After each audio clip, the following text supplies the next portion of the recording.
আসসালামু আলাইকুম viewers, welcome back to my channel. আজ তৈরি করে দেখাবো অনেক সুস্বাদু কেচকি মাছের ভর্তা। তাহলে চলুন কি কি উপকরণ লাগবে দেখে নিই। প্লিজ আমার চ্যানেলটি সাবস্ক্রাইব করবেন আর বেল আইকনটি টিপ দিতে ভুলবেন না নোটিফিকেশনের জন্য। প্রথমে আমি নেব 250 গ্রাম কেচকি মাছ, 1 কাপ পেঁয়াজ কুচি করা, 3 টুকরা রসুন, এটাও আমি কুচি করে নেব, 3টি কাঁচামরিচ, পরিমাণ মতো ধনেপাতা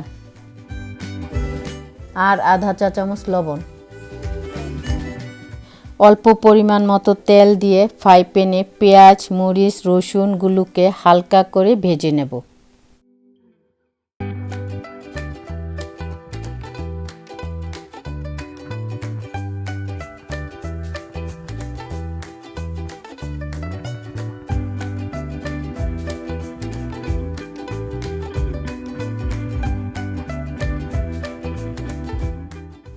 কেচকি মাছগুলোকে ভালো করে ধুয়ে নিয়েছি। তারপর আবারও অল্প পরিমাণে তেল ফ্রাই প্যানে দিয়ে মাছগুলোকে ভেজে নেব।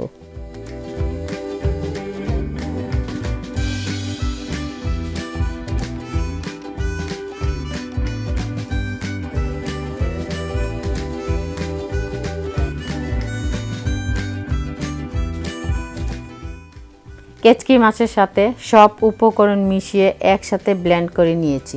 এরপর ধনেপাতা কুচি, লবণ আর অল্প পরিমাণ সরিষার তেল মিশিয়ে নেব।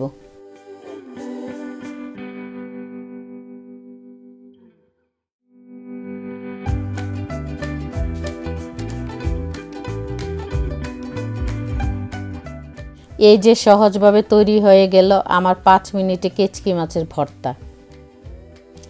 আমার এই ভিডিওটি পছন্দ হয়ে থাকলে please subscribe, like, comment, share করতে ভুলবেন না।